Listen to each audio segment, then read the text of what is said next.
They are blind leaders of the blind. And if the blind leads the blind, both will fall into a ditch. Praise the Lord. He said, if the blind lead the blind, both of them will fall into ditch. What does that one mean? You who want to go and call person, say Christ love you. God need you. God dies for you. And you know yourself that the life you are living is not an example to that man you are about to preach to. That means two of you are blind. You are in the place of work. In the church you are a Christian. Or in the place of work you are another person. How can you convert that person that you are working with to the house of God when you are living a different phase of life in the place of work? You are in a church. You are almost a pastor. But when you go outside, it's like you are not listening to Christ before. How are you going to convert somebody in your house to Christ? That means two of you are blind. So be your example to others in words, in your doings. Do not compromise to others, with what they are doing. We are not called to compromise with the world. We are called to call them to Christ. Instead of allowing the world to win us, let us win them to God. That is why we have to examine ourselves. And I have seen what people in the church today. The way we behave scares members away. We don't give them room to stay. Just as we're in the house of God today, remember the first member that will come to the house of God, the first comers, they watch us what we are doing. They read our mind. They watch our footsteps. When they discover that we are not really standing in the house of God in a proper way, then suddenly they are not coming. Because we are not creating a room for them to stay. You can invite members. It's another thing for you to keep them. Are we keeping those who we are inviting? Let's create a room for them. Whenever they come in, they will have a common place to stay. Are we following them up whenever you invite a member and let's say they didn't see them? Do you take time to call them and say, brother, this is something I didn't see you in the church. What happened? This one that say, boom, then, let me go to this church and I miss the invite. I'm going to this church before they call them. No. It's your duty for you to follow that member up until he stand or she stand. That is why we are called. Praise Master Jesus. A soul winner must have unshakable conviction. If you are a soul winner, you must have an unshakable conviction. Knowing that this Jesus we are talking about is not a fake God. He's the same yesterday, today, and forever. You should be able to testify of him anytime, any day. You see, in the name of the Lord, I will boast all day long. How many of you are boasting the name of the Lord? When we are preaching to unbelievers, we are telling them about Christ. When they ask one question, we are shaking. It's like we don't know where we stand, where we are standing. A believer, when you want to preach the gospel, you must be an unshakable person, ready to defend of what you believe, ready to tell them about the true gospel of Christ. Don't bend it. Praise the Lord. It's a great conviction of a great commission. I must is a prerequisite to the effectiveness in the business of soul winning. I must. It's a mandatory. It's essential. I must, no matter whether the rain is falling or sun is shining, I must do the business of him that sent me. Christ has sent us to the world to preach the gospel. So don't say because it is no time, rain is falling, I'm not going to preach the word of God. Every season, every time, you have been set to tell people about Christ. Whether you're in your house and people came to raid in your house, you have been, it's a mandatory something. It's something that God has been placed on you. Tell them about Christ.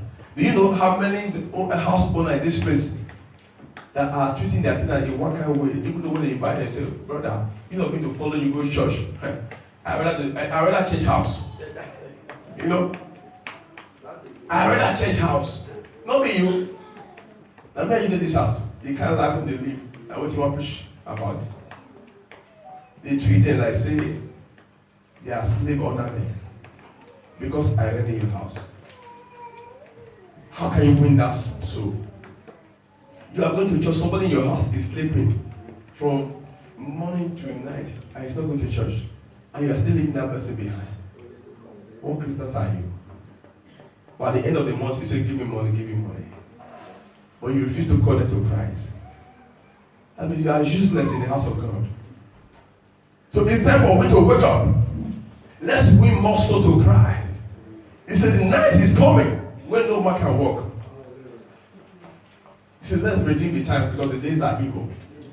We see different things are happening today. We are seeing destructions happening in different countries. We are seeing family turning against family, brothers against brothers. Why? How can we stop these things? If I tell them how faithful our God is. If I tell them the reason why Christ came to die for me and you. Do you know there are people who are dying of simple sickness attack in the night? Some people, they sleep, they couldn't wake up because they didn't know who they are in Christ. That Jesus already paid the price for them. But they need somebody. Say, how can they hear if there is no preacher to preach to them? How will they understand if there is no teacher to teach them? God sent you for you to go and tell them about Him. Preach to them. Tell them the truth about Christ. Tell them this sickness you are having, if you can come close to God, He will take it away from you. And there's a one message I always hear. Leave them like that just as they came. Leave them just as they come. But it's an error when a member comes to the church just the way they come. Just the way they came. And they still go away just the way they are. That means something has not happened to them. When a member came to the house of God and in 2 years and 1 month there's no change in their life, that means there's error in that place. Why? Because the people in that church, the believers in that church, they don't know their ground. We are world changers. We are being sent to change different people. So, who are we changing today? Are we releasing positive things into their mind, or we are releasing negative things into their mind? Do you know the worst sickness inside Modena today is that the churchgoer, the believers, are spoiling the minds of the unbelievers. The conversation they are having, the way they are discussing about church matter, it will even make the other person they fear, say, I don't want to enter church. You see, a believer, instead of saying good thing about your church, you went ahead with telling the unbeliever, said, my church is not good. If you see waiting that sister they do for that church, that will scare that person not to enter the house of God. I heard somebody saying about last week ago, he said, instead of me to go to church in Europe, I rather remain like this. Why? Because he have had a conversation with the wrong person. Somebody have been poisoning his mind with the wrong words. What are we saying about the house of God? What are we preaching to others? I believe the Lord will help us in Jesus' name. Amen. Let's change our topic. The way we approach others. The way we talk to them. Let's put more sweetness into the things of God. Tell them how lovely God is. Do you know what makes a herbalist so famous? Is when he did something for somebody. Maybe the person presumed the thing work for him. He begin to announce the person. This is what Baba do for me. That will make him to win more souls to himself. But we Christians, we're not doing like that. You go to the church and God bless you, and God remove that thing that will be tormenting you away from you. And instead of you to go ahead and be telling people, say, since I started church, God changed my life. The person that hear that thing, he will not go anywhere. We like to follow you to that church. Instead of that, say that church, I hear the watch. I also come over there. That church, I don't trust them. They are not pure. Church will not trust. You want if my person may come and enter. He not go enter because you don't trust them. So let's create room for members to come in. Let's welcome them in peace. Let's arrange the place for them to come. And when they came in, let's handle them with care. Let them drive their way to the world they are coming from. Let them see a different change in us. In the place of work, let's tell them about Christ. In our house, tell them about Christ. Let's win soul. Because he that winneth the soul is wise. He has his reward in Christ. I believe God is going to help us in Jesus' name. Amen. So a soul winner must have a commission. In the book of Matthew 16 verse 15. John 15 verse 16. Before a productive soul winning, a soul winner must see the Great Commission as a personal commission from the Lord, and should be able to say like Paul, woe is me if I preach not the gospel. It should not be done as alternative or of unemployment. There are people who preach the gospel because I have nothing doing. No. It should be something, this is my business. Paul says, I'm not ashamed of the gospel. Most of us are ashamed to tell people about Christ. So if you are ashamed of me, I will also be ashamed of you. That is why you are praying every night, God help me. God is not helping you because you are ashamed of God. I believe you are going to share this morning in the name of Jesus. It's a compassion. Let's open the book of Matthew 9 verse 36. I want to say something about this compassion. The book of Matthew 9 verse 36. Please, Father, you can read.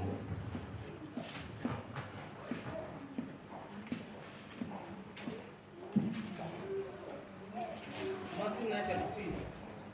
But when he saw the multitude, he was moved with compassion for them, because they were weary and scattered, like sheep having no shepherd.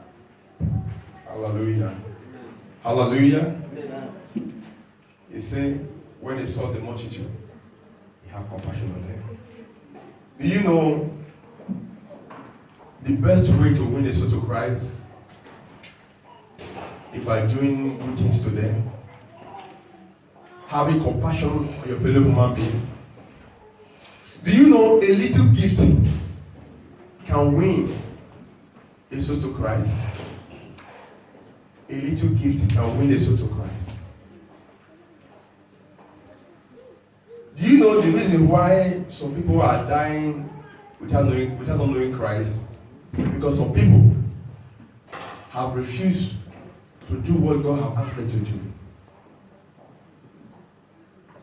People don't come to Christ by only speaking the words to them.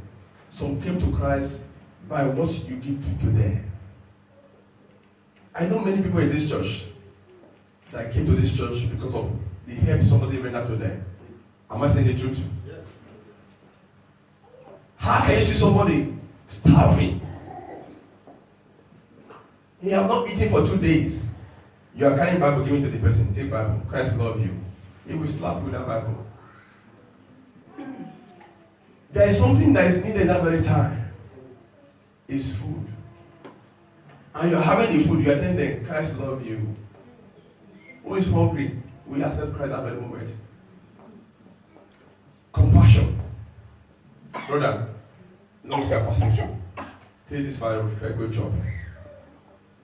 We'll be happy. This person must know God. For him to took his hand inside pocket, give me $5, you know God. Next Sunday, we'd like to meet you again. By so doing, you are winning a soul, you don't even know it. Brother, I want you to follow me to church next Sunday. Do you know that somebody I brought to this church one day, because of one euro I gave to him in the pew. I gave him the €1. I said, brother, how are you? He said, I'm fine. He said, which church are you going? I said, I'm going to Glorious Christian Tabernacle. He said, okay. Next Sunday, come and carry me. I said, just €1 I gave to you. What I give to you, he said, yes. So for you to give me this money, that means there is something in you. Next Sunday, I went there, I took the person to the church, and he was in this church because of €1. So a little gift can change somebody. After preaching, after Christ has preached, what did he do? He feed them. I hope we all get that point. After Christ has feed, teach people, he feed them, they will be hungry, they need physical food. You're having rice. Somebody came to visit you. You refuse to give them food. And next Sunday, you're telling say, brother, I want you to go to the church. You say, brother, you go alone. Go with your food to the church. Make God eat your food. You see, these are the problems we are facing. Compassion. Let us be merciful. Some will say, because you failed me, let us die. You will be saved the Christian when we die. If we can't die, no we have fire with the gospel. No compassion. You see member in the church passing through this stress, difficult moments. You are happy, clap your hand. And you want God to help you. We are called to love one another. We are called to share this good news in love, in compassion. We should share it with mercy. Somebody offend you, embrace the person, call him back to yourself. That's why we are called Christians. Praise Master Jesus.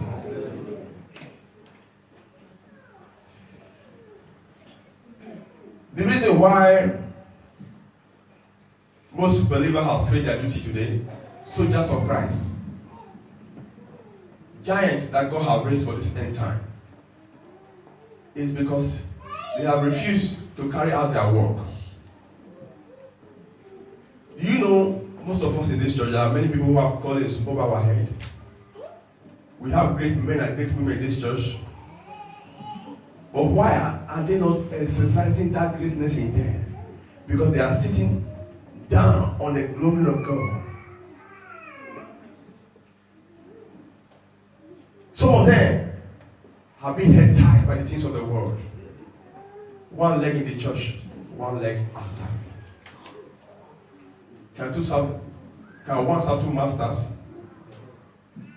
Answer me. You can't serve God and Mammon. You only choose one. May the Lord help us in Jesus' name. See, evangelism is about increasing God's renown. Give praise to the Lord, proclaiming His goodness to the world, telling them about Christ. Evangelism is wise work. It is the fruit of righteousness. It's a tree of life. Proverbs 11 verse 13. Saving life had more to do with delivering them from evil. Saving life. Maybe if God had not called pastor, he will not have somebody calling on the phone when you're in trouble to say, Pastor, pray for me. God called him to deliver you. That's why He's also calling you. That's why He's also calling you for you to know God more. That is why you need to call somebody.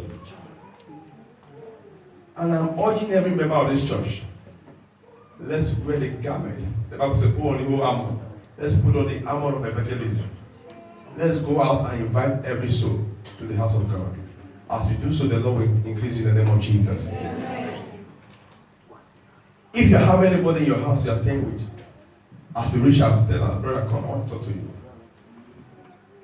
By next Sunday, I want you to follow me to the house of God.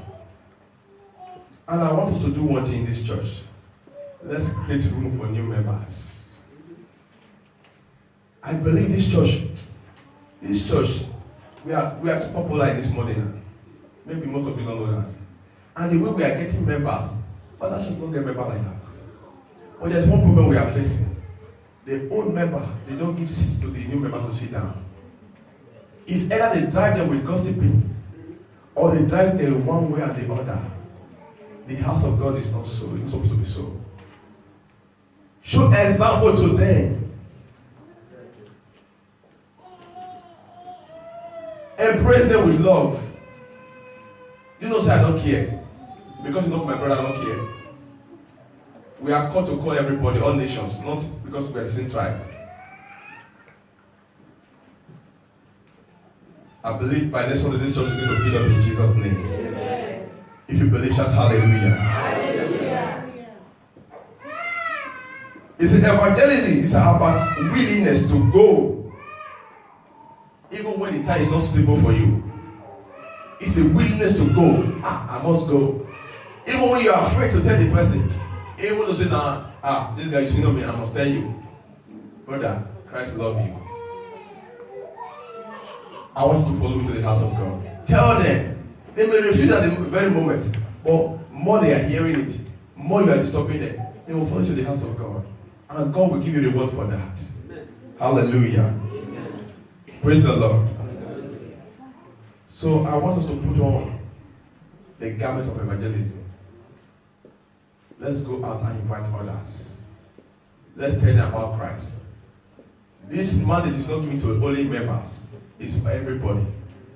That's what pastor is doing, the wife is doing, everybody, both great and small. Evangelism is done in different ways. If you're a choir, you sing to win more souls. If you're a preacher, you preach to win more souls to God. If you're an usher, you usher more souls to the house of God. Usher, you get a very big duty in the house of God. Your work is to usher people into the house of God, not to usher people out.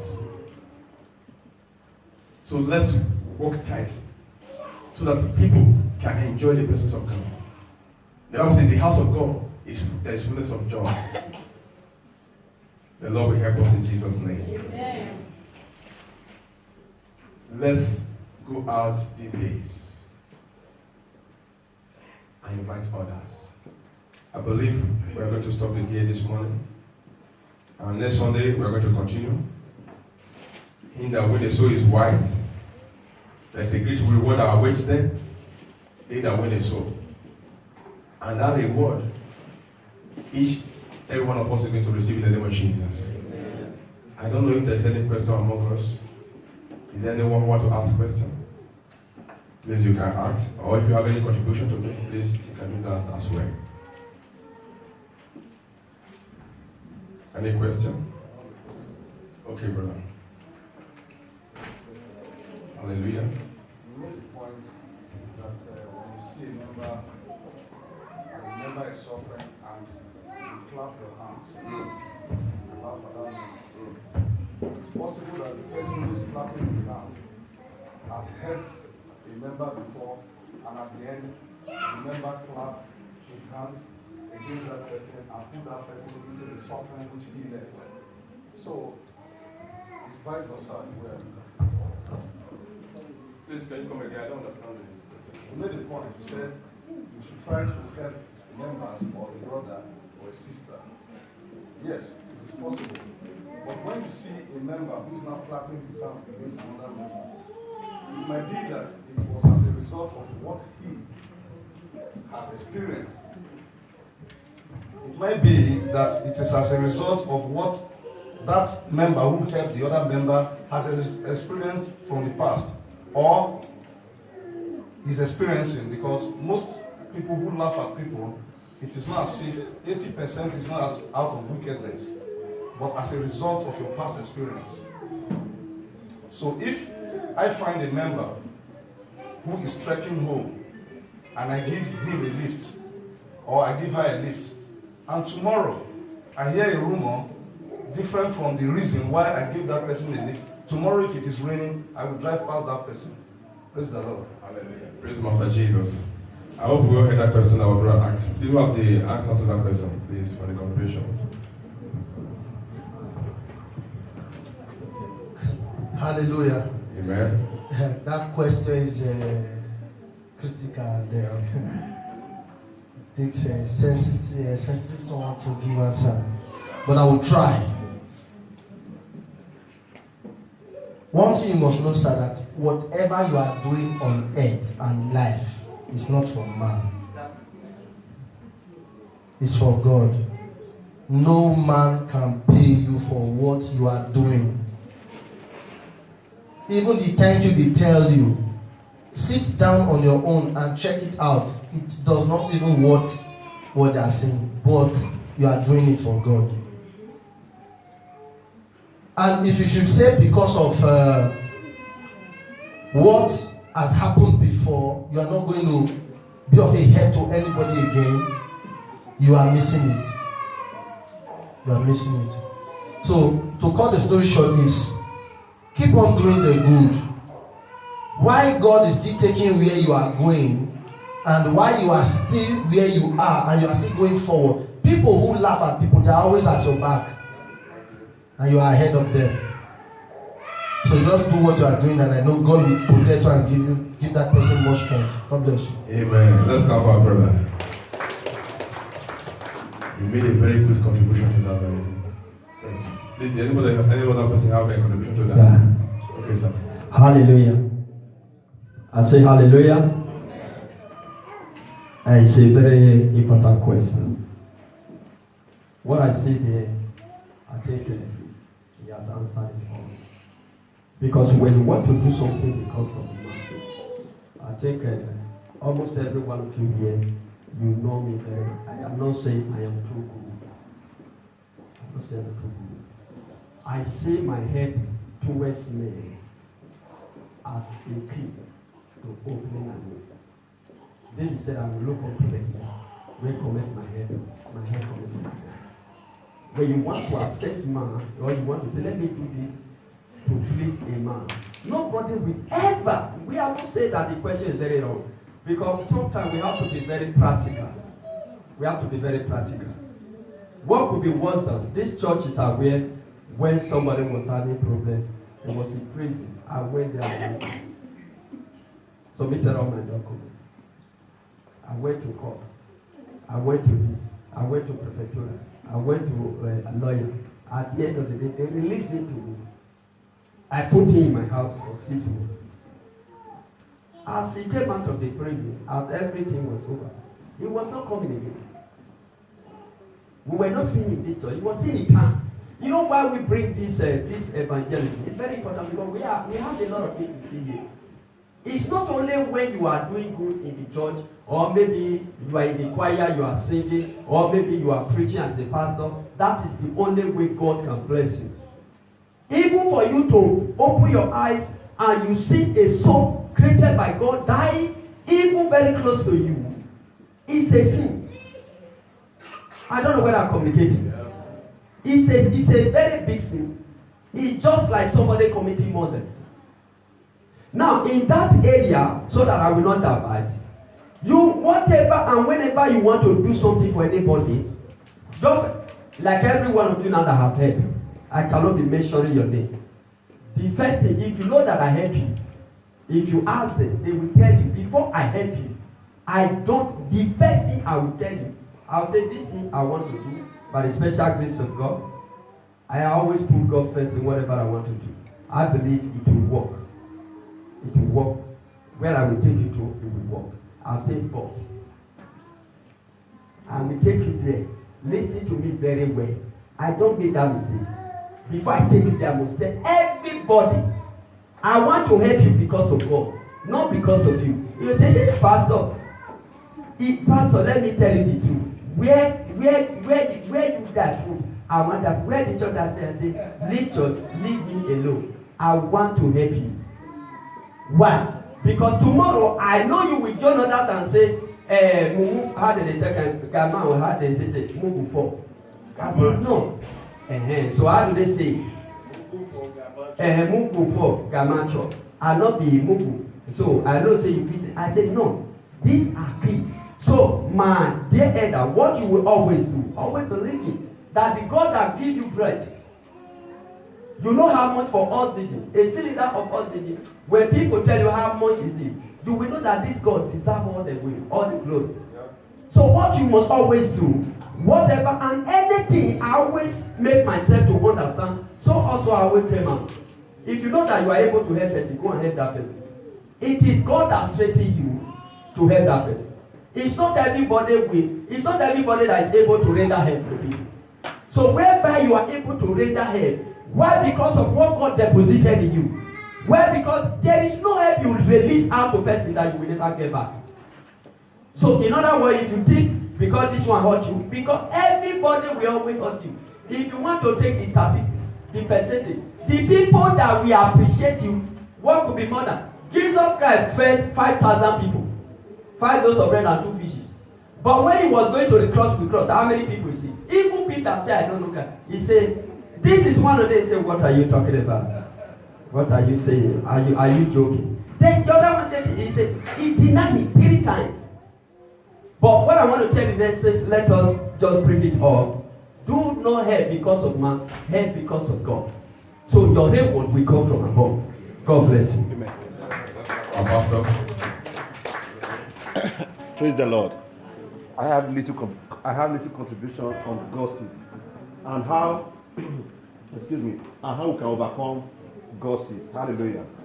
gossip, as we all know, is evil, and is the major reason we are facing. Is one of the major problems we are facing in this church. Before someone can gossip you, I want you to know that you are better than that person that is gossiping you. They only gossip you because of out of jealousy. If they gossip you, don't throw it back at them. That is where we are making the mistake. Okay, see what out of go do now. See how does see. Ah, e go pay me really well.